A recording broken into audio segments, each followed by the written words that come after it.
After finishing the Crimea War, 1853–1856, definite conclusions concerning Tallinn as a military fortress were made.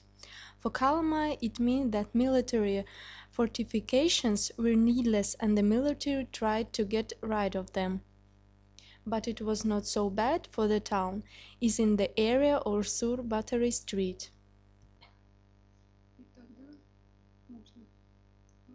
The first bathhouse of Miss Rosenkopf was set out there in 1843. Bath, shower and bathhouses on the seashore might be used there. Soon afterwards a certain citizen, Eliphaben, got a permission to found a bathhouse straight on side of Sturt Redoubt. From the side of the redoubt towards to see a long bridge on the pool has been constructed. Everybody could come up to the bathhouse and swim in the pure water. Since 1860, from Town Hall to the swimming place the first cab road has been opened. A cabman used to take 8 people at a time and moved very slowly according to a definite schedule every half an hour. Passenger fare was 5 kopecks.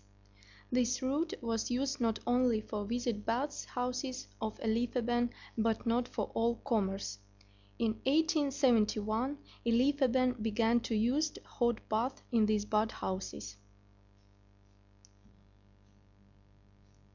The newspaper Rebellion on 26 February 1873 gave a description of Kalmar of that time. This land might become an embellishment, but here are only cabbage furrows and disgusting fishing nets. Citizens are in need of the place where they would swim and rest in summer, and enjoy their nature in full comfort.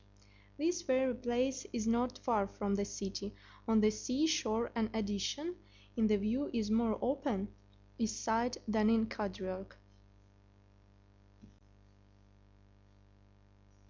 At the end of 19th and the beginning of 20th century, in this part of the city, Kalmar having set up earlier, some bathhouses continued their activity. In 1889, on site of Sturt Redoubt, the bathhouses with 27 baths was found by citizen Martinson. Moreover, there were 26 baths in these bathhouses of citizen Krausp.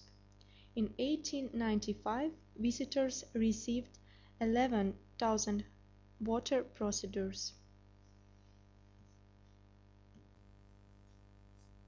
But not everything was in glowing colors in Kalmar's sauna deals. At the end of 19th, beginning of 20th century, in the newspaper appeared critical article.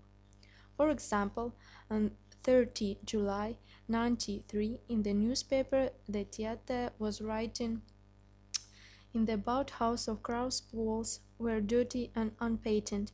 The floor was not washed, and probably not swept either.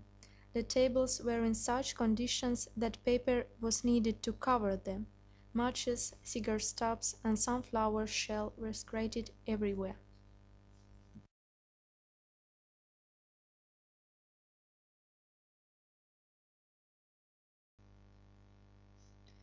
But nevertheless the sauna fad was growing, and the highest peak was construction in 1928 really declamatory building of a sauna in Vana Kalmar Street, which was called by citizens as Sauna Kolma.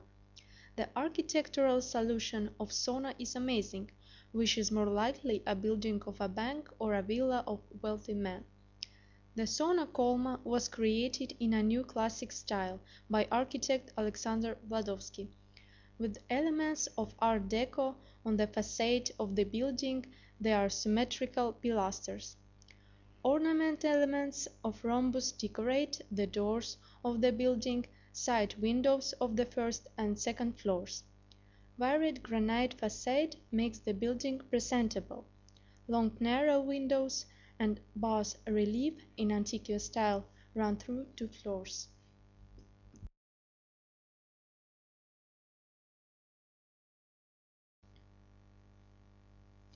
Unfortunately, ever since baths and showers appeared in the citizens' flats, Colma's sauna paradise has faded away. But even so, the sauna Colma is ever living, and managed to survive during the times of revolutions, wars and other notorious years. Its doors are still open to anyone who wishes to wash themselves and take a steam bath. The only thing that has changed a lot are clients of the sauna. Judging by the look of their parked cars, clients are rated wealthy citizens.